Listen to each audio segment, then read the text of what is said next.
അന്നമനട പഞ്ചായത്തിലെ ആലത്തൂർ പഴൂപ്പാടം പാടശേഖരത്തിൽ അനധികൃത നിലം നികത്തൽ. 2 സ്വകാര്യ വ്യക്തികളാണ് തെരഞ്ഞെടുപ്പ് മറവിൽ പഞ്ചായത്ത് കൃഷി അധികൃതരുടെ ഒത്താശയോടെ വയൽ നികത്തുന്നത്. പ്രദേശത്തെ കർഷകർ ഇക്കാര്യം ഉന്നയിച്ച് നിരവധി പരാതി നൽകിയിരുന്നെങ്കിലും ഇതുവരെ അധികൃതർ നടപടി സ്വീകരിച്ചിട്ടില്ല. അന്നമനട പഞ്ചായത്തിലെ ആലത്തൂർ പഴൂപ്പാടം പാടശേഖരത്തിൽ അനധികൃത നിലം നികത്തൽ വീണ്ടും വിവാദമാകുന്നു. തെരഞ്ഞെടുപ്പ് ഒരുക്കങ്ങളുടെ തിരക്കിനിടെ ഉദ്യോഗസ്ഥരുടെ ശ്രദ്ധ ഒഴിഞ്ഞ സമയത്താണ് പാടശേഖരത്തിൽ വ്യാപകമായ നികത്തൽ നടന്നുവെന്നാരോപിച്ച് കർഷകർ രംഗത്തെത്തിയത്. 2 സ്വകാര്യ വ്യക്തികൾ ചേർന്നാണ് കൃഷിയിടം നികത്തുന്നതെന്നും പഞ്ചായത്തിലെയും കൃഷിവകുപ്പിലെയും ചില ഉദ്യോഗസ്ഥരുടെ മൗനാനുകൂല്യത്തോടെയാണ് പ്രവർത്തനം നടക്കുന്നതെന്നും കർഷകർ ആരോപിക്കുന്നു.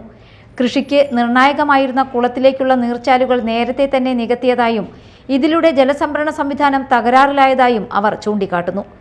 ഇവിടുന്ന് കിഴക്കോട്ട് ഏതാണ്ട് ഒരു 15 ഏക്കറിൽ മേലെ സ്ഥലമുണ്ട്. കൃഷി ചെയ്യണ ഭൂമിയാണ്. ഈ ഭൂമിയിലേക്ക് കടന്നു പോകാൻ ഞങ്ങൾക്ക് വേറെ മാർഗ്ഗമില്ല.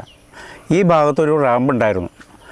അതുപോലെ തന്നെ ഒരു കനാൽ പോലെ വെള്ളം തിരിക്കാനായിട്ടൊരു സംവിധാനം ഉണ്ടായിരുന്നു. അത് ഏതാണ്ട് ഒരടി വീതിയിൽ അപ്പുറത്തേക്കും ഇപ്പുറത്തേക്കും കെട്ടിയിട്ടാണ് വെച്ചിരുന്നത്. അത് പഞ്ചായത്ത് ഇടപെട്ട് അങ്ങേയറ്റം വരെ കെട്ടിക്കൊള്ളാമെന്ന് നേരത്തെ പറഞ്ഞിട്ടുണ്ടായിരുന്നു. പക്ഷെ അതില്ലാതെ ഇപ്പോൾ 4 ഇഞ്ച് വീതിയിൽ അപ്പുറവും ഇപ്പുറവും കെട്ടിയിട്ട് കിഴക്കേറ്റം വരെ അങ്ങ് കെട്ടി. മാത്രമല്ല ഒരു സൈഡ് പുറത്തേക്ക് വെച്ചിട്ട് കമ്പിവേലി വിട്ടു. ഒരു മനുഷ്യനും അങ്ങോട്ട് കടന്നു പോകാൻ പറ്റില്ല. ഞങ്ങൾ ഈ വഴിയിലൂടെ തന്നെയാണ് തോളിലും തലയിലും ഒക്കെ വെച്ച് അത്യാവശ്യ സാധനങ്ങൾ വിത്തൊക്കെ കൊണ്ടുപോയിക്കൊണ്ടിരുന്നത്. ഇപ്പോൾ ഒരു 2 വർഷമായിട്ട് ഇതാണ് അംഗം. ഞങ്ങൾക്ക് കടന്നു പോകാൻ യാതൊരു മാർഗവും ഇല്ല. അപ്പുറത്തുണ്ട് ഇപ്പുറത്തുണ്ട് അവിടെയുണ്ട് റാമ്പ് എന്നൊക്കെ പറയും. പക്ഷേ ഞങ്ങൾക്ക് കടന്നു പോകണമെങ്കിൽ ഇത് തന്നെയാണ് മാർഗം. ഈ കണ്ടത്തിൻ്റെ ഭാഗം അങ്ങേയറ്റം കഴിഞ്ഞ് കഴിഞ്ഞാൽ ഒരു വരമ്പുണ്ട്. ആ വരമ്പയാണ് പിന്നെ എല്ലാ കണ്ടങ്ങളിലേക്കും പോയിക്കൊണ്ടിരിക്കണേ, മാറി മാറി. അപ്പോൾ ഇവിടെ നിന്ന് നോക്കുമ്പോൾ നമുക്ക് വരമ്പ് കാണാനില്ലെങ്കിലും ഈ ഭാഗത്തിൻ്റെ അങ്ങേയറ്റം ഒരു വരമ്പുണ്ട്. അത് കൂടെയാണ് നടുക്ക് ഭാഗത്തേക്കൊക്കെ പോയിക്കൊണ്ടിരിക്കണേ.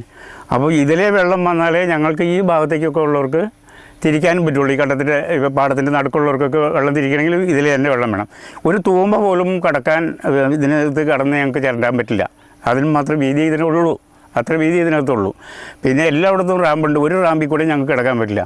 ഇവിടെ ഉള്ള ആൾക്കാരൊക്കെ എന്ന് പറഞ്ഞു കഴിഞ്ഞാൽ പാടം നികത്തി ഓരോ വർഷവും നികത്തി ഇപ്പം തന്നെ പുതിയ മണ്ണ് കൊണ്ട് നട്ടിട്ട് നികത്തി പറമ്പാക്കി കഴിഞ്ഞു. ഇതിനൊപ്പം നീർച്ചാലിനോട് ചേർന്ന് കമ്പിവേലി കെട്ടി കാർഷിക ഉപകരണങ്ങൾ വയലിലേക്ക് എത്തിക്കാനുള്ള റാമ്പിലേക്കുള്ള പ്രവേശനം തടഞ്ഞതായും പരാതി ഉയരുന്നു. ഇതോടെ പാടശേഖരത്തിലെ കൃഷിപ്രവർത്തനങ്ങൾ ഗുരുതരമായി ബാധിക്കപ്പെട്ടിരിക്കുകയാണ്. പലതവണ ബന്ധപ്പെട്ട അധികാരികൾക്ക് പരാതി നൽകിയിട്ടും നടപടിയുണ്ടായിട്ടില്ലെന്നാണ് കർഷകരുടെ ആരോപണം.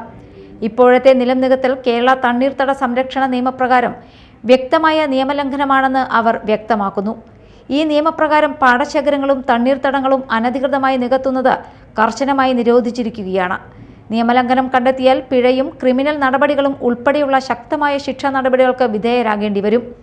സംഭവത്തിൽ അടിയന്തര അന്വേഷണം നടത്തി നികത്തൽ പ്രവർത്തനം നിർത്തിവെക്കുകയും ഉത്തരവാദികൾക്കെതിരെ കർശന നടപടി സ്വീകരിക്കണമെന്നും പാടശേഖര സമിതിയും കർഷകരും ആവശ്യപ്പെട്ടു. കൃഷിയിടങ്ങൾ സംരക്ഷിക്കപ്പെടാത്ത പക്ഷം പ്രദേശത്തിന്റെ കാർഷിക സമ്പദ് വ്യവസ്ഥയ്ക്കും ജലസംരക്ഷണത്തിനും ദീർഘകാല ആഘാതമുണ്ടാകുമെന്ന ആശങ്കയും ഉയരുന്നു. Media time, Mala.